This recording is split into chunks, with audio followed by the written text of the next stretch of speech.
Convidar os irmãos a abrirem suas Bíblias no livro de Juízes, capítulo 8.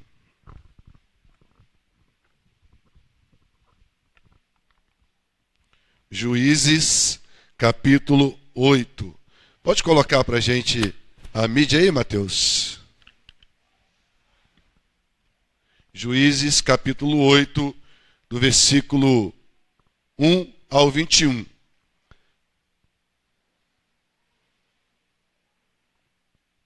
Esse texto fala sobre um escolhido de Deus, um servo de Deus, alguém que Deus levantou para ser um libertador do povo de Israel que estava sofrendo na mão dos midianitas.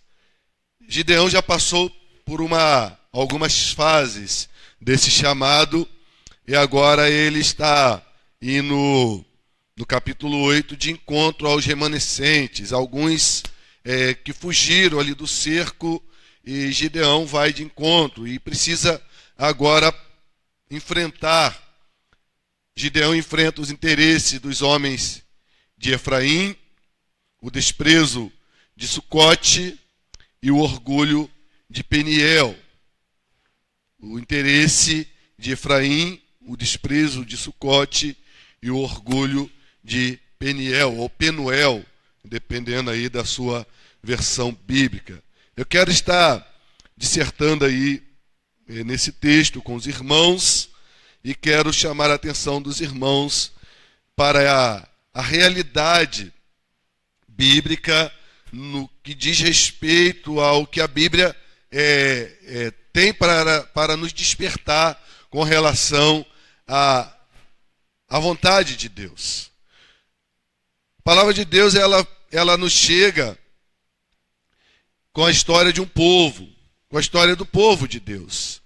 Em muitos momentos, aquilo que vai servir para despertar as nossas vidas não é o que Deus vai fazer com alguém que está sendo opressor ou com alguém que está sendo inimigo do povo de Deus. Mas nós vamos nos despertar de uma maneira mais direta com o próprio povo de Deus.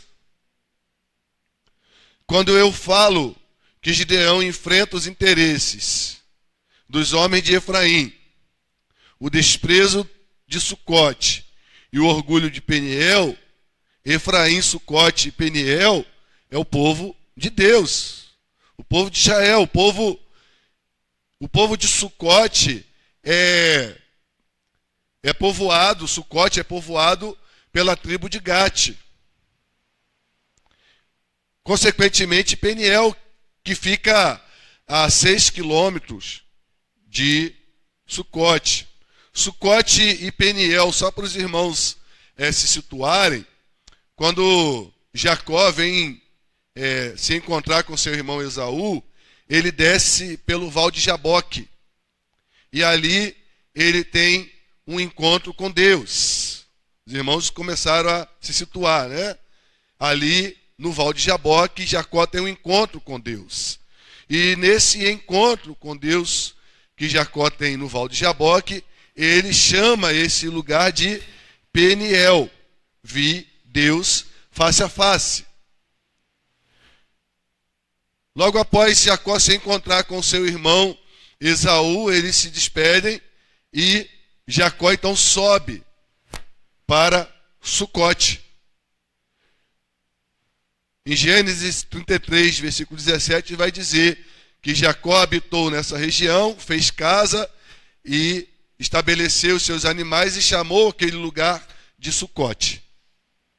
Então, essa é a localização, esse é a situação do local em que nós estamos falando.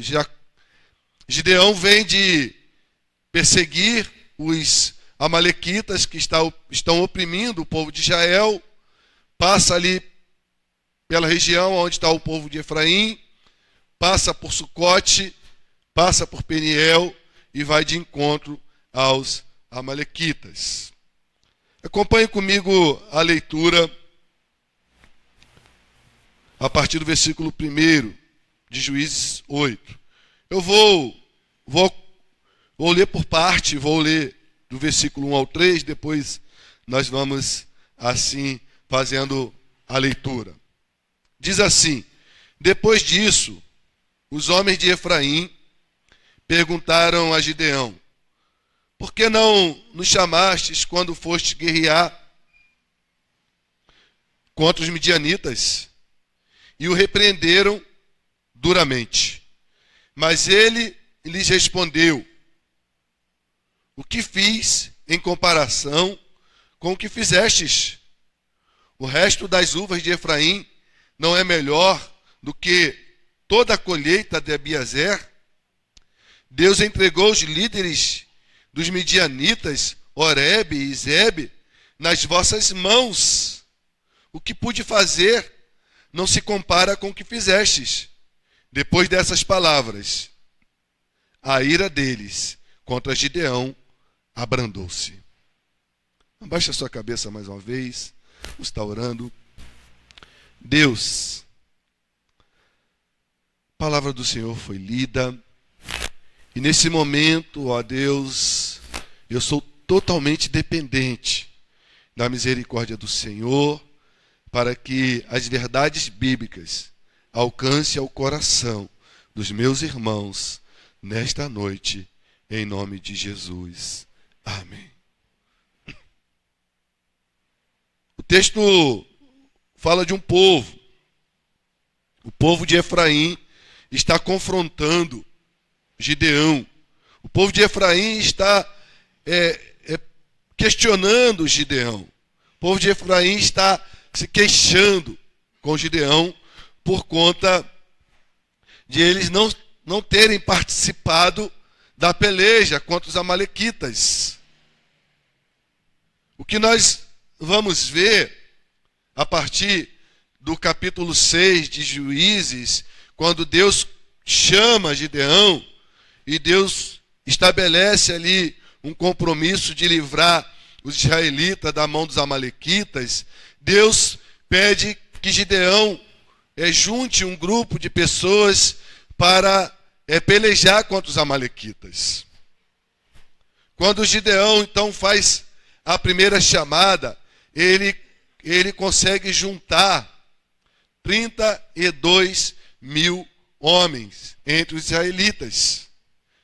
Mas Deus olha para Gideão e olha para aquela quantidade de homens e diz: 32 mil homens são muitos homens. E é verdade que 32 mil homens são muitos homens, né? 32 mil pessoas reunidas num lugar só. Então Deus fala para Gideão: olha, libera os que estiverem com medo. Se estiverem com medo, eles podem voltar.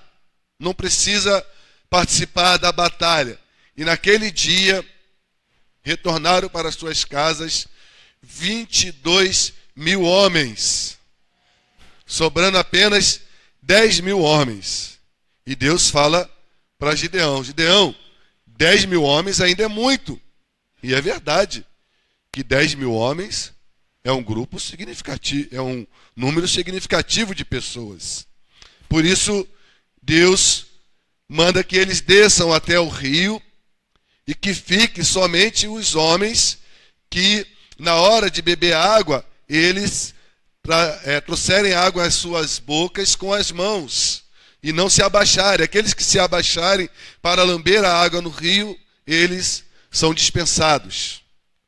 E naquele dia foram dispensados 9.700 homens, restando apenas 300 homens. Mas o curioso dessa história, de que 32 mil homens de início é muito. Aí no capítulo 8, no versículo 10, acompanhem comigo, vai dizer que Zeba e Zalmuna, que eram os reis dos amalequitas, estavam em Carcor com o seu exército. Cerca de 15 mil homens estavam com eles. Estes foram os que restaram de todo o exército do povo do leste, pois 120.000 homens que usavam espada haviam morrido. Os amalequitas tinham um exército de 135.000 homens. Gideão consegue juntar 32.000 homens. E Deus diz, é muito. Sobrou 10.000 homens e Deus diz, é muito. E Deus então vai para a batalha com 300 homens. A batalha já não é mais dos israelitas. Porque não dá para se combater 135.000 homens com 300 homens. A não ser que Deus esteja no negócio. A não ser que Deus esteja com eles. E foi isso que aconteceu. Deus esteve com eles. Nós vamos ver o que aconteceu daqui a pouco. Deus deu a vitória a eles ali no primeiro embate. 120.000 homens caíram, alguns conseguiram fugir. Entre eles, 15.000 estão com esses reis. E o que aconteceu é que alguns dos que fugiram, os versículos que nós lemos, vai dizer que o povo de Efraim ficou chateado, porque os que fugiram, Gideão pediu que a tribo de Efraim os cercasse antes que eles atravessassem o rio. E foi isso que a tribo de Efraim fez. A tribo de Efraim cercou aqueles homens, venceu aqueles homens, venceu Oreb e Zeeb, os líderes dos midianitas, e agora eles vão questionar Gideão. Quem são esses homens de Efraim? Efraim é um dos filhos de José. José teve 2 filhos, Efraim e Manassés. Quando José leva os seus 2 filhos para que o seu pai os abençoe, Jacó cruza os braços. José coloca o mais velho na sua mão direita e o mais novo na sua mão esquerda. O da mão direita receberia a bênção, mas Jacó cruza os braços e abençoa o mais novo no lugar do mais velho.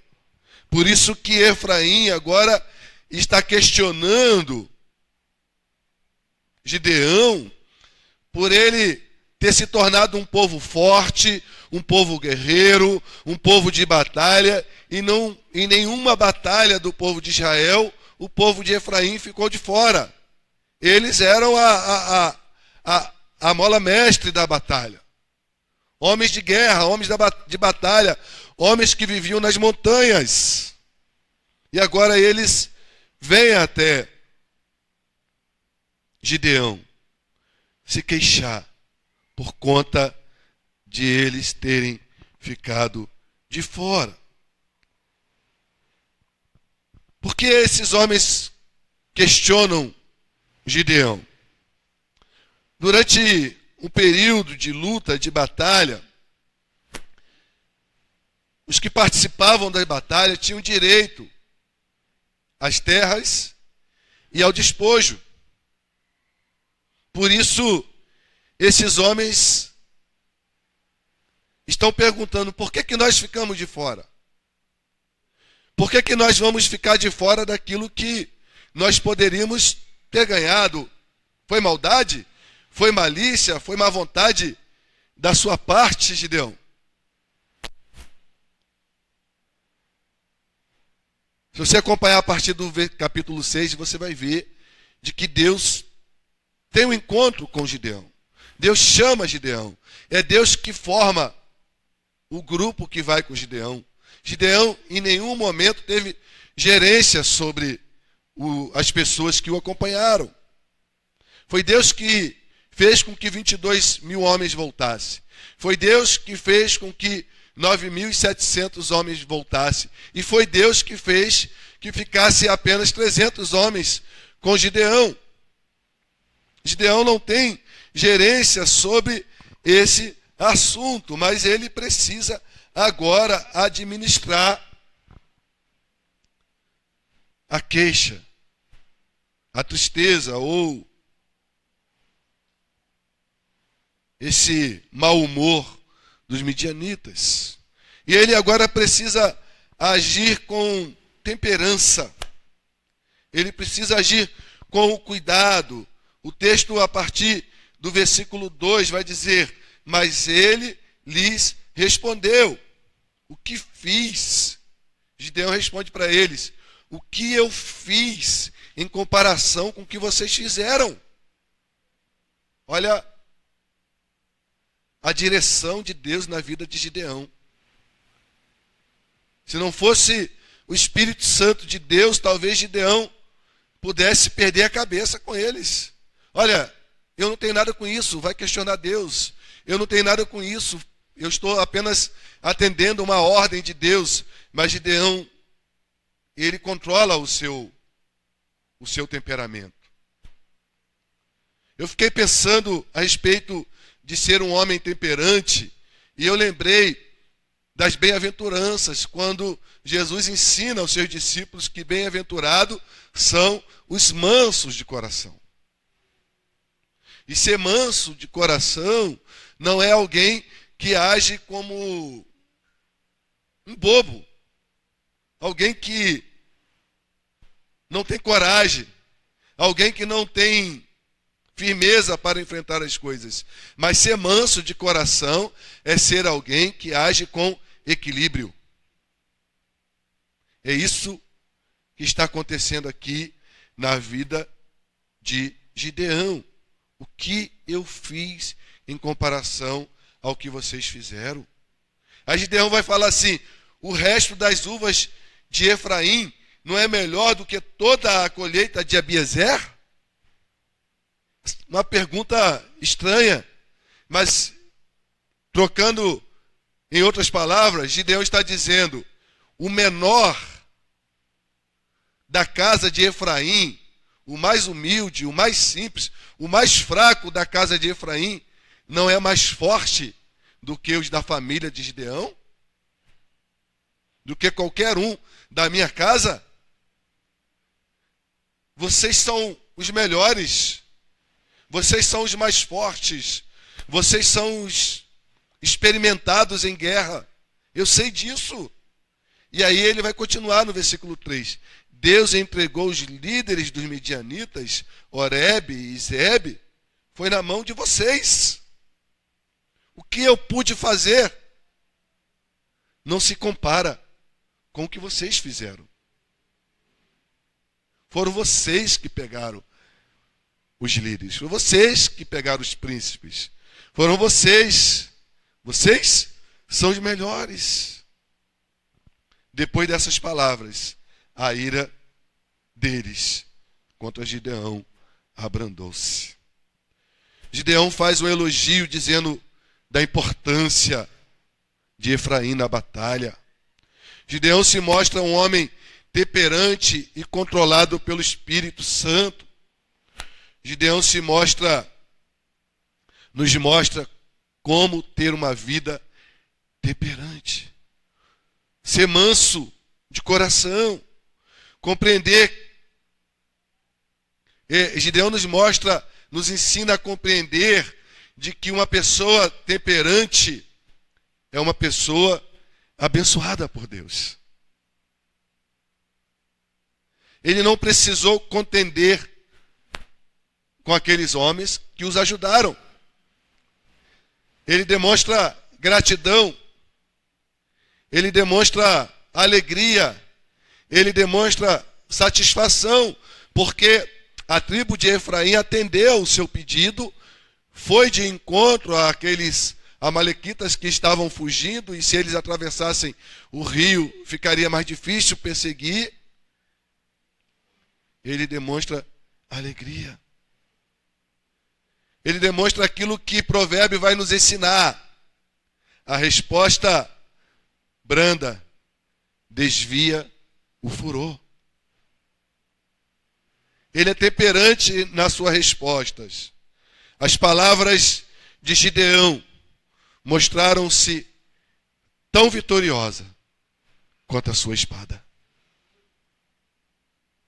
Nem tudo se vence na guerra. Nem tudo se vence através de uma batalha. Tem momentos em que você reconhecer a importância do outro faz com que você saia vitorioso.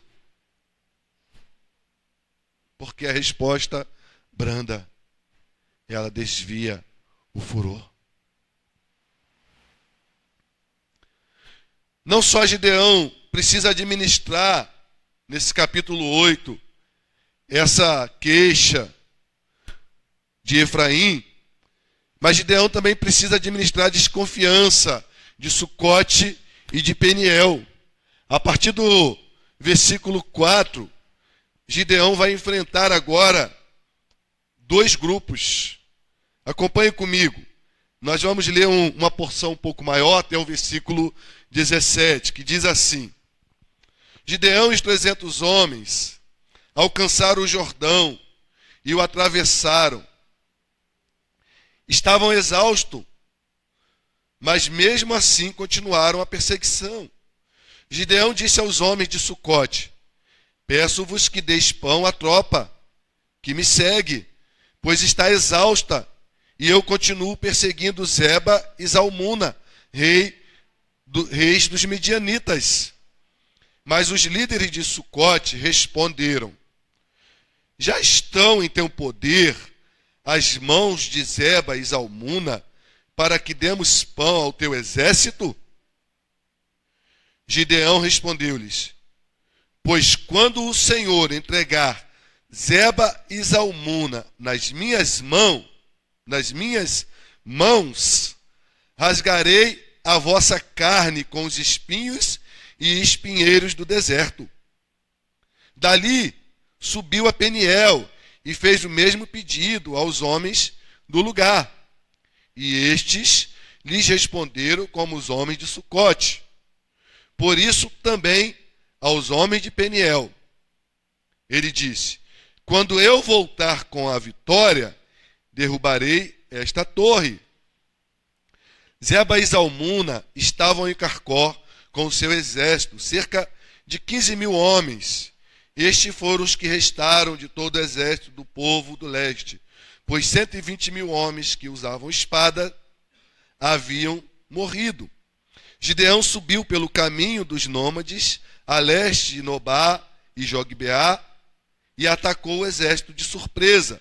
Zeba e Zalmuna, os dois reis midianitas, fugiram, mas Gideão os perseguiu e os capturou, derrotando também todo o exército deles. Quando Gideão, filho de Joás, voltou da batalha pelo caminho de Heres, capturou um jovem de Sucote e o interrogou, e este lhe deu por escrito os nomes dos 77 líderes e anciãos de Sucote.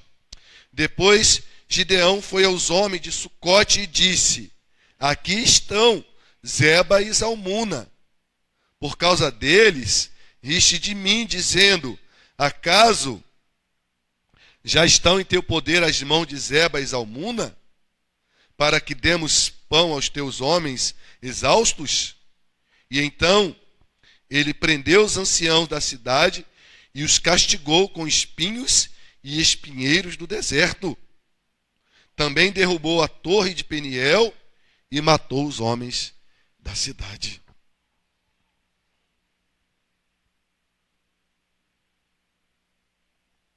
Que tragédia, meus irmãos. Que tragédia.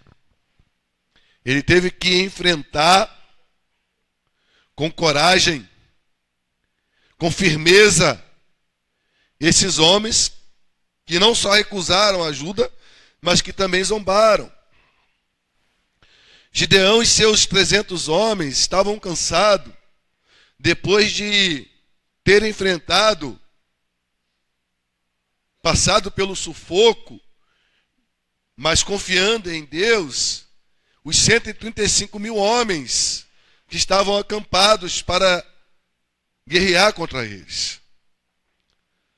Depois de uma estratégia que Deus deu a Gideão, colocou no coração dele, para que ele colocasse na mão dos israelitas, dos seus 300 soldados, uma tocha, uma espada, um jarro e uma trombeta. Complicado, né? Cada um tinha uma tocha, uma espada, um jarro e uma trombeta. 4 itens em suas mãos, 2 mãos e 4 itens. Mas essa foi a estratégia que Deus colocou no coração de Gideão. Você vai dividir em grupo de 100 homens, nós vamos cercar o acampamento deles e vocês façam tudo o que eu fizer. Vocês vão quebrar o vaso, vocês vão levantar a tocha, sacudir e vocês vão tocar as trombetas. E eles então fizeram isso, cercaram aquele acampamento e eles então quebraram aquele vaso, tocaram as suas trombetas e sacudiram as suas tochas. E aqueles homens levantaram no meio do acampamento, numa escuridão, sem saber o que estava acontecendo, com medo do que poderia acontecer sobre eles, e começaram a batalhar entre si. E eles mataram uns aos outros. Estava ouvindo uma mensagem nesse texto, e o pregador ele trouxe uma observação que eu ainda não tinha encontrado. Ele disse de que a tocha ela ficava na mão de um comandante de 1000 soldados. Logo, se ele tinha 300 tochas espalhadas à volta dos midianitas, eles acreditaram de que ali tinham pelo menos 300.000 soldados cercando eles. Quando, na verdade, tinha apenas 300 soldados. O pavor, o medo, a escuridão da noite fez com que eles matassem uns aos outros. Fugindo alguns que foram pegos depois pelos homens de Efraim, e esses 15.000 que está sendo perseguidos por Gideão e os seus 300 homens. Mas eles já não aguentam mais, eles já estão exaustos. E mesmo assim eles insistem, mesmo assim eles não pensam em desistir. Depois de ver que Deus verdadeiramente está com eles, depois de perceber de que Deus não os abandonou, eles continuam a sua peleja. Eles estavam perseguindo, a batalha não estava terminada. Era preciso perseguir o inimigo que sobrevivera. Gideão e seu pequeno exército está cansado e precisa refazer as suas forças. Em Sucote, em Penuel, Gideão pediu pão para prosseguir. Mas eles não ajudaram. Antes eles disseram: por que eu devo dar pão a vocês? Cadê os homens que você está dizendo que vai pegar? Cadê eles? Não estou vendo. Não tem homem, não tem pão. Né? Trazendo para a linguagem de hoje, né? Mete o pé. Né? Vaza. Não tem homem, não tem pão.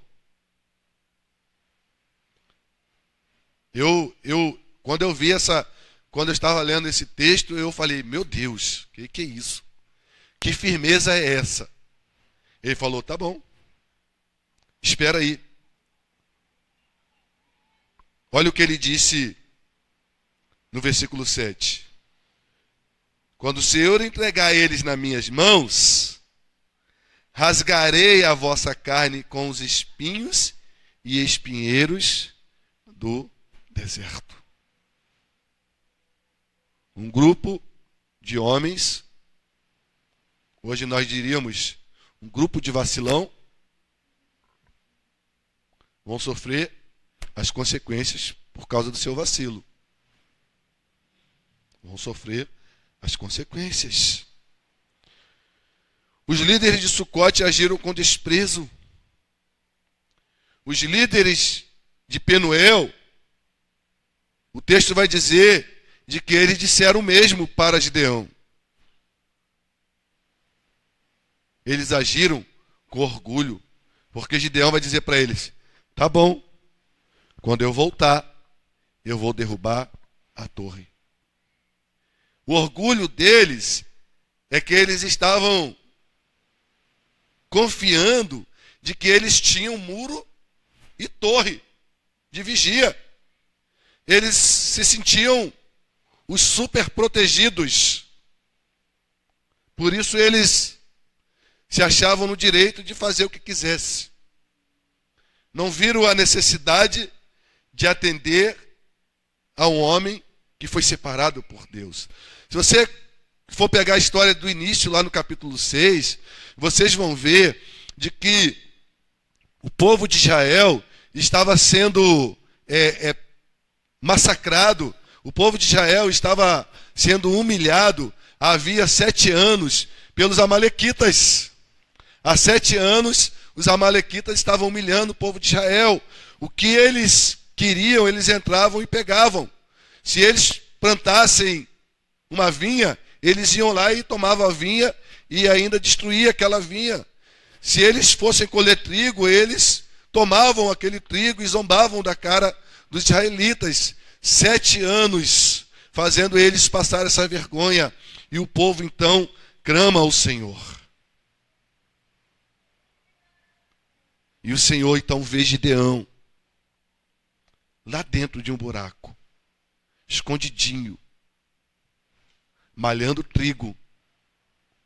O texto vai dizer que ele estava malhando trigo no lagar. Lagar é aquele local onde se colocava uvas para serem pisadas com uma canaleta e extraía o seu suco. Um local limitado, quando na verdade o lugar de se malhar trigo era na eira. Eira era um campo aberto,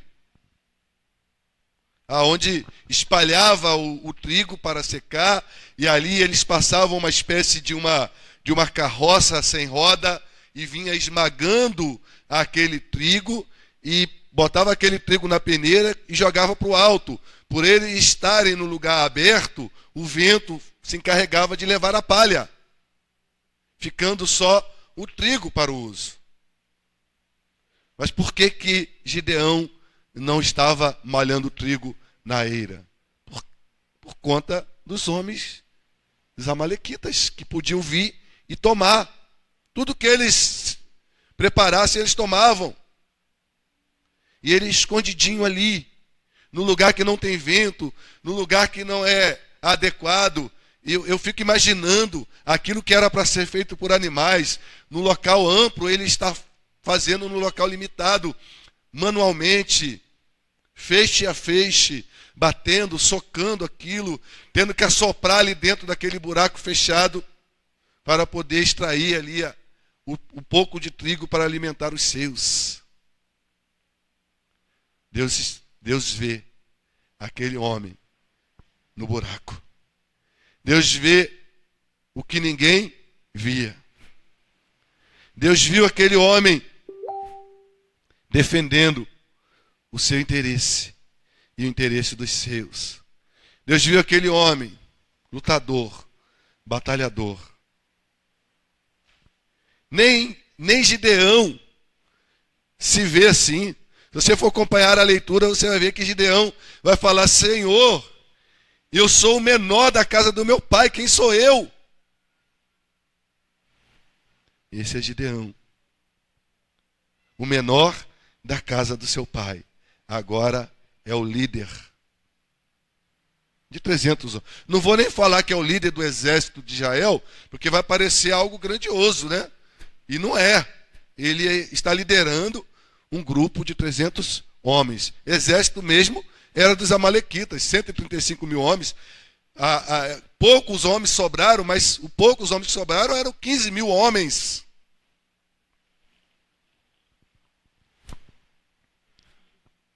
$15.000 homens. Aprendemos algumas lições com Gideão, já aprendemos a respeito da temperança, e agora aprendemos que investir em pessoas ou projetos com potenciais futuros é o melhor a se fazer como igreja.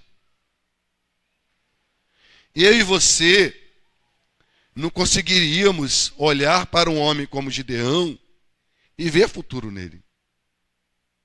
Nem Gideão via o futuro que estava preparado para ele.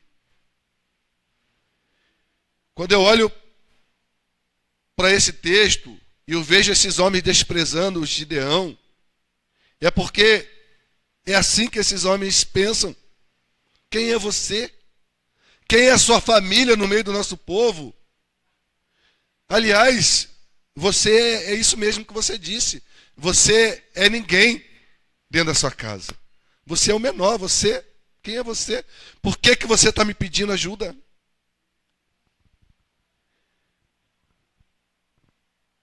Nós agimos assim. Por que eu tenho que ajudar fulano? Por que eu tenho que investir em ciclano? Por que você acredita que vai dar certo esse projeto? Nós queremos sempre nos apegar em algo palpável. Esse projeto pode ir que dá certo. Você só quer investir naquilo que você está vendo dar certo. Mas no reino de Deus é diferente. Deus investe em Gideão. Deus investe em 300 homens comuns. Deus não manda Gideão chamar a tribo de Efraim, que está preparada. Deus manda Gideão separar homens simples ali. É isso que Deus faz. Deus faz com que Gideão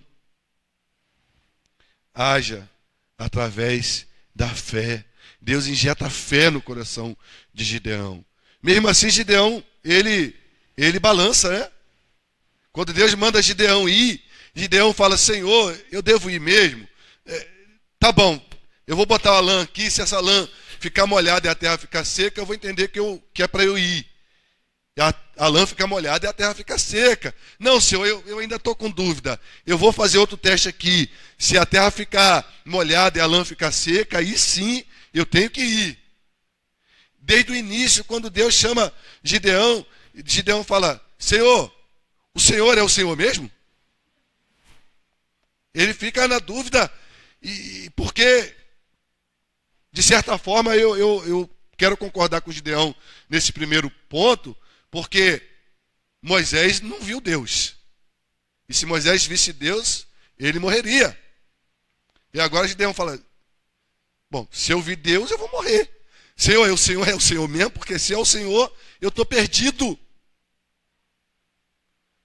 E aí Deus fala: faz aí um sacrifício. Ele fez sacrifício, Deus mandou fogo sobre o altar numa pedra, e aí ele falou: meu Deus, é o Senhor mesmo. Estou perdido. E o Senhor fala: calma, Gideão, você não vai morrer.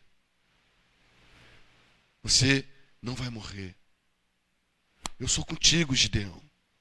Eu sou contigo. Então, meu irmão e minha irmã, acredite mais. Acredite mais nos projetos de Deus. Acredite mais nos sonhos de Deus.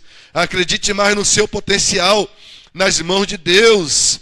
E não permita com que os homens de Sucote, os homens de Efraim venham zombar. Tenham firmeza quando estiver fazendo a obra do Senhor. O que nós vamos ver, o que aconteceu, é que esses homens foram castigados severamente quando Gideão voltou vitorioso. Faltou união. Gideão estava ali perseguindo aqueles homens para livrá-los da opressão dos midianitas. Todo o povo de Israel ia ficar livre daquela opressão. Faltou união.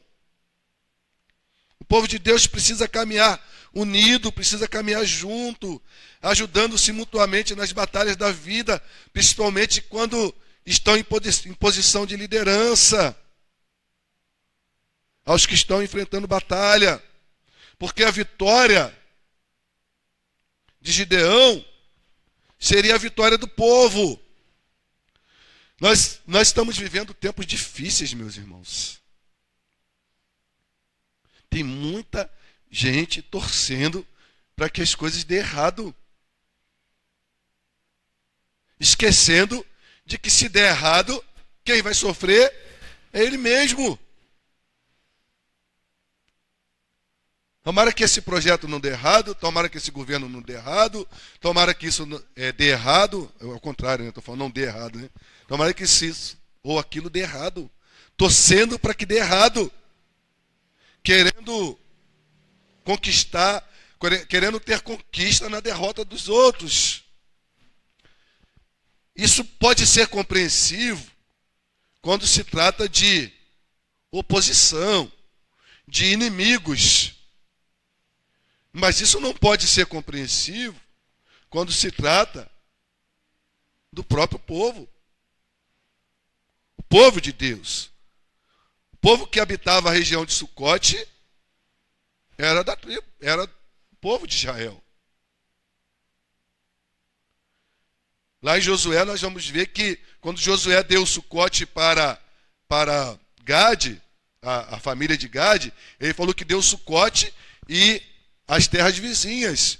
Peniel é uma das terras vizinhas, porque Peniel está a apenas 6 quilômetros de distância de Sucote. Então, é o povo de Deus que está aqui. Não estamos falando de um inimigo. Não estamos falando dos amalequitas. Não foram os amalequitas que passaram ali e pediram pão. Foram os israelitas. Falta união. Estamos sempre em luta, todos os dias da nossa vida. Sempre que a gente escuta a voz do Mestre e obedece, a batalha, ela é vencida. Gideão escutou a voz de Deus. Gideão atendeu ao que Deus tinha para a vida dele. Reuniu um grupo de pessoas e Deus deu a vitória. Deus não deu a vitória ao exército. Deus deu a vitória à obediência. Porque o exército era ínfimo. O exército não tinha a mínima condição de vencer aquele número de homens. A obediência de Gideão fez com que eles fossem vencedores. Falta união. A união é que fortalece. Para se ir por uma batalha, exige coragem. Coloca para mim. Para se participar de uma batalha, tem que ter coragem. Versículo 18 em diante. Depois perguntou a Zelba e Zalmuna como eram os homens que mataste em Tabor. E eles responderam: eram como tu, cada um parecia filho de rei. Gideão continuou: eram meus irmãos, filhos de minha mãe. Juro pelo nome do Senhor, que se tivesses poupado a vida deles, eu não vos mataria. E disse a Jéter, seu primogênito: mata-os. Mas o jovem teve medo e não puxou a espada, pois ainda era muito novo. Então Zeba e Zalmuna disseram: vem tu mesmo e mata-nos. Para isso é preciso ter coragem de homem. E então Gideão avançou e matou Zeba e Zalmuna e tomou os adornos que estavam no pescoço do camelo deles. Gideão não pretendia matar os reis de Midianita, mas ele descobriu que esses reis tinham matado seus irmãos, os filhos de sua mãe. Então ele manda com que o seu filho mais novo, um jovem, Jéter, avançasse contra os midianitas. Mas o seu filho fica receoso. Um rapaz, não era experimentado, estava com medo, nunca havia matado ninguém. E aqueles midianitas espertos e corajosos, porque para se participar de uma batalha exige coragem de quem participa, precisa estar disposto a matar, mas também precisa estar disposto a morrer. embora de maneira negativa, mas nós aprendemos com esses midianitas. Vem você e me mata. Não tenho medo de morrer. Mas tinha uma esperteza por trás disso, porque se fosse um menino inexperiente que tentasse matar, ia fazer com que eles sofressem. Mas já alguém experimentado em batalha, eles morreriam rapidamente, sem sofrimento. Vem você e nos mata. Para se participar da batalha, precisa ter coragem. Coragem para matar, coragem para morrer. Enquanto o mundo anda determinado, disposto ao que der e vier, nós estamos como os homens de Efraim, de Sucote e de Peniel. O mundo está disposto a enfrentar as suas batalhas. E nós estamos queixosos, soberbos e orgulhosos. Os amalequitas vêm e me mata.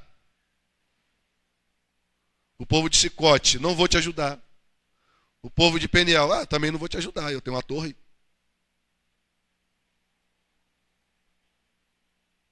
O povo de Efraim, por que você foi, não chamou?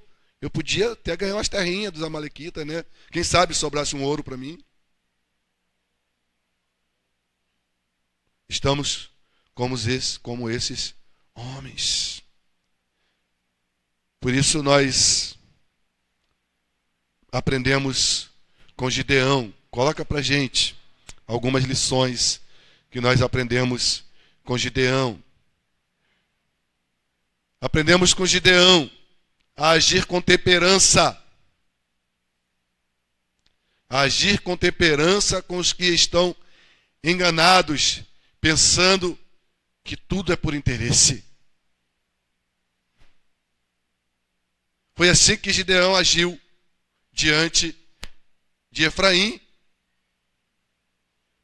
Eles estavam interessados nas terras, eles estavam interessados no ouro, mas Gideão, com cuidado, com mansidão, mostrou para eles a importância deles na batalha. Aprendemos com Gideão a agir com firmeza, com o desprezo e o orgulho no meio do povo de Deus.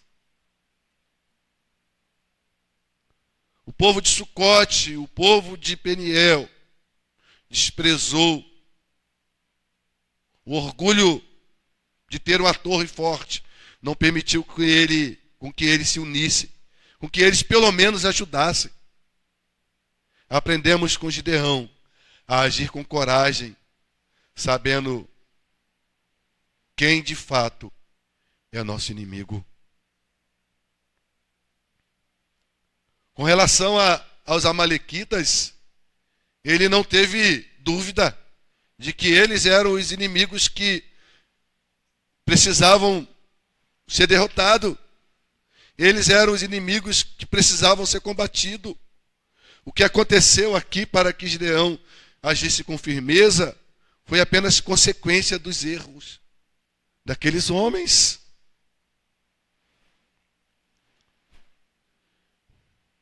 Quando eu digo que nós parecemos com os homens de Efraim, de Sucote e de Penuel, isso, de certa forma, dói. Isso, de certa forma, nos entristece. Que isso, pastor? Está pegando pesado. Recentemente, passando pelo texto de Marcos, que eu estava pregando na igreja, eu estava pregando justamente sobre a prisão de Jesus e o período que Jesus ficou ali no Sinédrio para ser interrogado pelos líderes religiosos. Vou continuar no próximo domingo. Na prisão de Jesus, um pouco antes da prisão de Jesus, Jesus já havia dito de que os discípulos o abandonariam e de que Pedro negaria 3 vezes. E foi justamente o que aconteceu. Quem abandonou Jesus? Foram os discípulos. Quem negou Jesus? Foi um discípulo. Então, falar que nós parecemos com o povo de Sucote, de Efraim, enfim, de Penuel, ou falar que nós parecemos com discípulos, não muda nada. Porque é exatamente isso. É exatamente assim que nós somos vistos. É exatamente assim que Deus nos viu. Em nossos erros, em nossos vacilos, nos enganando muitas vezes, deixando de cooperar, deixando de ajudar. E se nós tivéssemos aqui nessa situação, ia ser pior ainda. Eu e o pastor Léo estávamos enrolados com Gideão, porque os líderes do Sucote tomaram uma surra de espinho. Por que eles tomaram a surra de espinho? Porque eles mereceram a surra de espinho.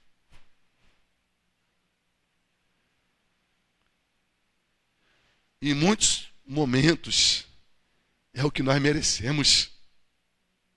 Em muitos momentos, eu e você merecíamos tomar uma surra de espinho.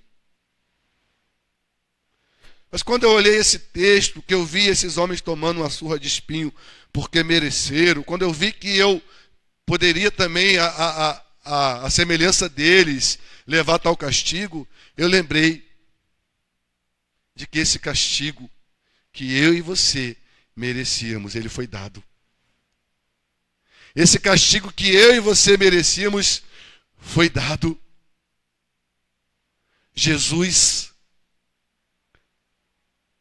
tomou sobre a sua cabeça, sobre o seu crânio, uma coroa de espinho.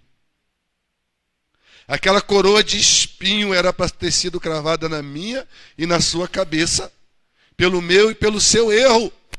Mas ela foi cravada na cabeça de Jesus. Foi Jesus quem tomou o meu e o seu lugar. Aquilo que eu e você merecíamos, Jesus já pagou. Aquilo que os discípulos que abandonaram Jesus mereciam, Jesus já os perdoou.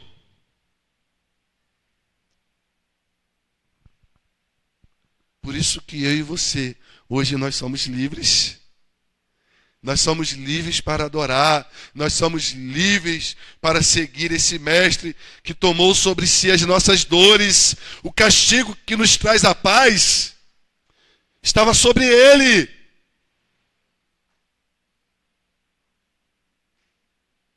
Sobre ele. Quando Jesus ressuscita ao 3º dia, ele vai para a Galileia, e ele chega à beira do mar da Galileia e vê de longe os discípulos pescando. E aqueles discípulos que haviam abandonado Jesus, Jesus grita para eles: Filho, tem algo para eu comer?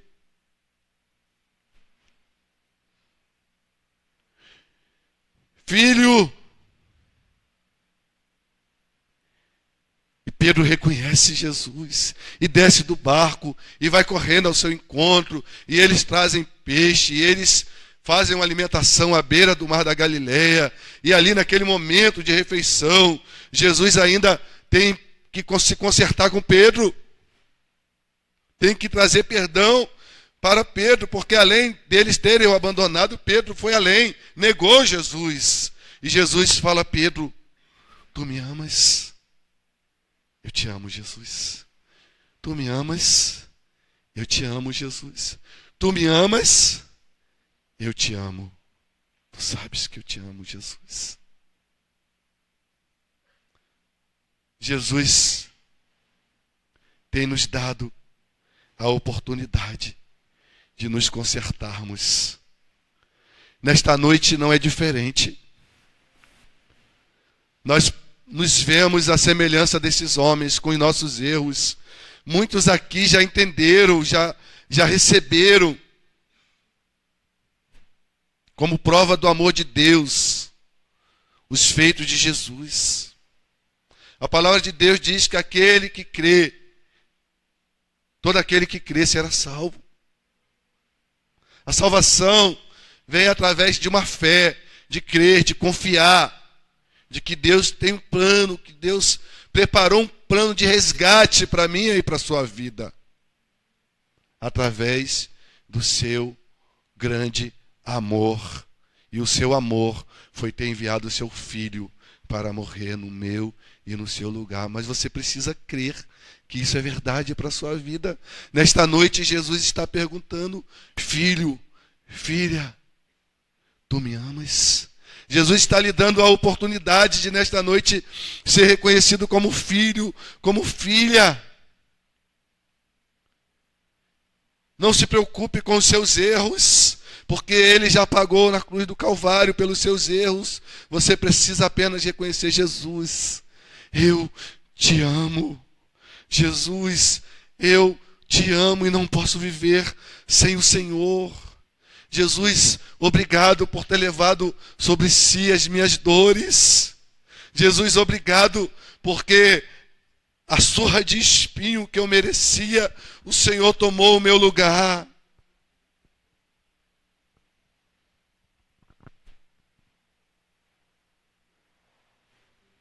Por isso, eu convido você a se colocar de pé nesta noite.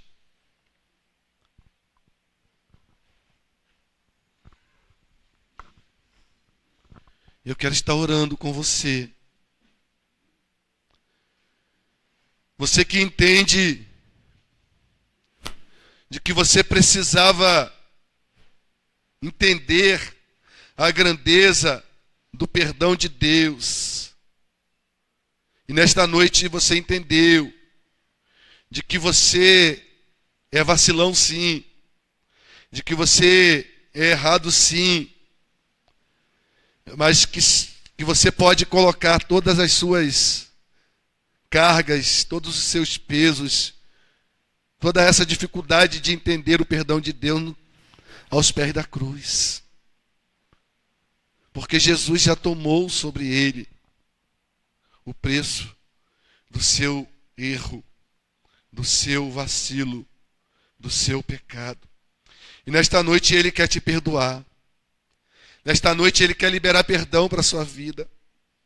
Se você entende que você precisa desse perdão e quer vir aqui à frente, eu vou estar orando por você. Se você entende que precisa do perdão, de que você merecia uma surra, mas Jesus quer te perdoar e não quer te dar uma surra. A surra Ele já tomou em seu lugar. Se você entende que precisa desse perdão, se você entende de que você já recebeu esse perdão, mas você quer ouvir a voz de Jesus falando no seu coração, e você quer falar para Jesus: eu te amo, Jesus. Você quer ouvir a voz dele falando: tu me amas, tu me amas. E quer dizer para ele: eu te amo, eu te amo. Venha. Venha se reconciliar com o Mestre. Não deixe que as aflições da vida sufoquem os seus sonhos. Não deixe que a sua dificuldade de se manter santo, de se manter firme, não permita que você assuma um compromisso ao lado do Mestre.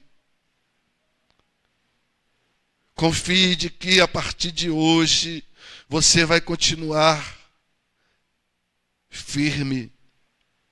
Você vai sair daqui encontrando forças para vencer as batalhas. Você vai sair daqui encontrando forças para vencer as limitações, aquilo que tem roubado a sua paz, aquilo que tem tirado a sua santidade. A partir de um ato que você vai assumir de vir aqui à frente, você vai sair daqui renovado para resistir o pecado, para resistir ao diabo.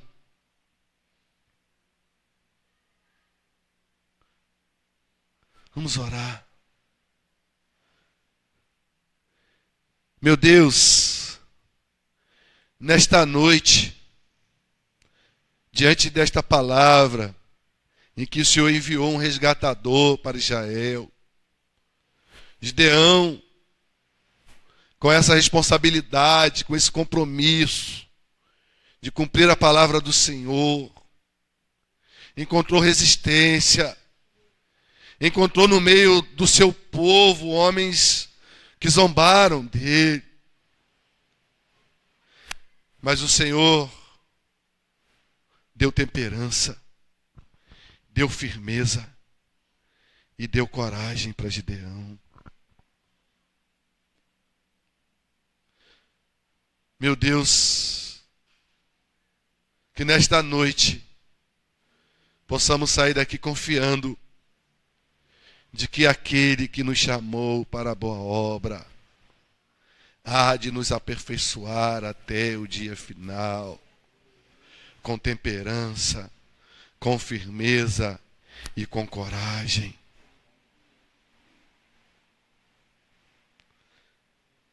Obrigado porque, diferente desses homens de Sucote e de Penuel, nós recebemos o perdão dos nossos erros. Obrigado porque, diferente desses homens que receberam, por conta dos seus erros, um castigo na sua pele, o Senhor enviou o seu Filho para receber esse castigo em nosso lugar. Por isso, nós queremos louvar, exaltar e engrandecer o seu santo nome. Obrigado por tão grande prova de amor. Obrigado por tão grande prova, ó Pai, de resgate e fé em nossas vidas, de confiança, mesmo sendo nós pecadores, mas o Senhor nos separou, o Senhor nos chamou. Obrigado, Deus. Obrigado porque temos um advogado. Obrigado porque temos um sumo sacerdote. Obrigado, ó Deus, pelo teu Filho Jesus. Obrigado, Deus, por tão grande feito na cruz do Calvário. Obrigado, Deus. Muito obrigado, Deus. Louvado, exaltado e engrandecido seja o seu santo nome. Em nome de Jesus. Amém.